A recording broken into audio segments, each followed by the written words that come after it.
Kaugnay pa rin po sa impeachment complaint laban kay Vice President Sara Duterte, makakausap natin sa Zoom ang veterano abogado na si Attorney Lorna Capunan. Magandang hapon po, Attorney Capunan.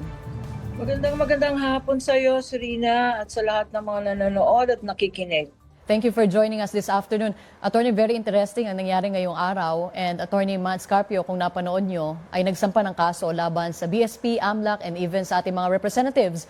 No, meron ba legal na basehan kung bakit hindi dapat isapubliko itong mga dokumento na inihain sa impeachment hearing? Ang nakita natin sa complaint na ipa-file daw o baka na-file na sa Office of the City Prosecutor sa Quezon City ay dalawa daw yung violation. Una, violation daw ng Bank Secrecy Law at pangalawa, violation ng Data Privacy Act. Pero pag binasa natin, hindi ko alam kung ano yung batas na binabasa nila. Kasi ang sinasabi sa complaint na yan, yung Bank Secrecy Law daw, absolute daw ang confidentiality. Alam mo yung Bank Secrecy Law na yan, matagal na yung batas na yan. Nung 36 years ago. Ay, hindi pala. Yung Bank Secrecy Law na yan, na-amend na yan many times. Sa Bank Secrecy Law, merong mga exceptions yan.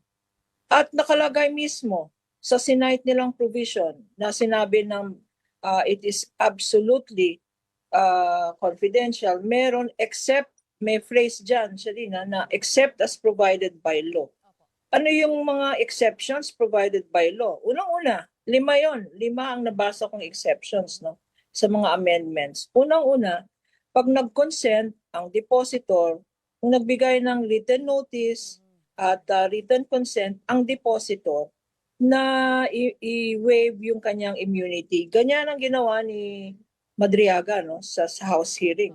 Nung nag-sign siya ng waiver ng confidentiality sa bank secrecy. So yun ang unang exception.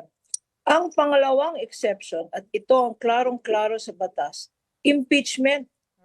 Pag may impeachment proceedings, this is a clear exception in the law. Bakit? Kasi pag may impeachment proceedings, ang tinitignan dyan ng batas, kung merong basihan ba, is the relevant information proving the allegations of corruption or unexplained wealth. So, kailangan tignan talaga ang mga bank accounts na yan, tsaka movement ng bank accounts.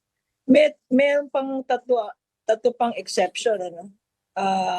Dagdag ko lang kasi nung House hearing, narinig natin si Congressman Marcoleta at sinang-ayon na ni Congressman Suntay na dapat daw kailangan ng House na merong hintayin ng court order. Kailangan daw ang court order para maging exception sa Bank Secrecy Law. Mali po yan. Hindi nga natin nakikita kung saan nila kinuha yung kailangan daw ng court order. Ang kailangan ng court order, kung merong criminal case, may criminal case na corruption or may criminal case na bribery, etc. Kung may pending criminal case, kailangan mag-issue ng court ng isang order na isubmite sa korte ang mga bank accounts. So, the exception, yung sinasabi nilang kailangan ng court order sa impeachment case, hindi po tama yan. Kasi hindi po to criminal case. Ang pang-apat na exception is civil case po. Kung meron isang civil case na nag-aaway, let's say 2 tao, magkapamilya or corporation or individual, kung nag-aaway on ownership of a bank account, kailangan ng court order para ma-determine ng court sino talaga may-ari ng account na yan. So pwedeng mag-issue ng order ang court to the banks to produce the accounts para ma-determine yung ownership. So pang-4 na exception yan. Pang-5 exception, Sharina, is yung tinatawag na AMLAC. Okay. At yun nangyari sa House impeachment sa House Committee on Justice. Klarong-klaro. Yes po. Klarong-klaro na yung compliance with the anti-money laundering laws, exception yan. At marami ng kaso marami ng kaso ang Supreme Court that says that the exception to the bank secrecy law is when it is necessary in the interest of national security. Kagaya ng example, mga terrorist, no? Ingit ko lang, Ginagamit ng terrorist ang bangko para mag-transfer ng funds, no? So, pwedeng ilantad yung mga bank accounts. Or kung may suspicious or red flagging na mga money laundering cases, no? So, these are clear exceptions to the law. Mali po ang sinasabi na sa complaint na absolute daw ang bank secrecy law. Okay. Hindi Attorney, lang yan. Yes po. isa pa sa pinupunto ni Attorney Manscarpio, isa siyang private citizen. No, so parang paano ba yung pagtingin sa ganito na hindi naman siya dapat ang nadadamay sa impeachment kundi yung kanyang wife, si Vice President Sara Duterte, and siya ay private citizen. Siya yung nasasama at pati yung mga records niya na dapat ipribado na isa sa publiko without his consent. Yung pa yung sinabi niya, meron daw siyang, wala siyang na-receive na kahit anong consent from AMLAC, even yung wife niya, si Vice President, no, April something like 15 if I'm not mistaken, attorney. Precisely nga, ang sinasabi natin to, hindi kailangan ng consent or hindi kailangan ng prior notice because exception nga ang impeachment. Express exception yan sa bank secrecy law ang kaso ng impeachment. Pwede mag-summon lang bank secrecy ng bank accounts, no? Pero hindi ba dinidibitahan dapat daw sa Senate, no? Ang sinoman naman sa House Committee on Justice, hindi mga bank accounts.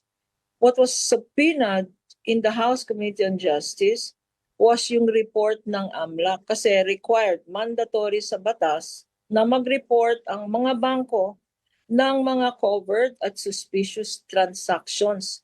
Inireport nila yung transactions. Tama yung sinabi ng director, Benaventura, na when they report or they flag these transactions, wala naman mga pangalan yan.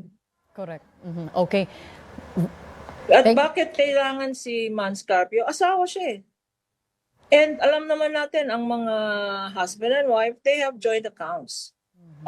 So, kailangan tignan rin yung account ni Manscarpio because they have joint accounts. But even if tanggalin natin, i-follow natin yung money trail, no, yung report ng AMLAC kasi shocking nga yung sinabi na 6.77 billion, ano?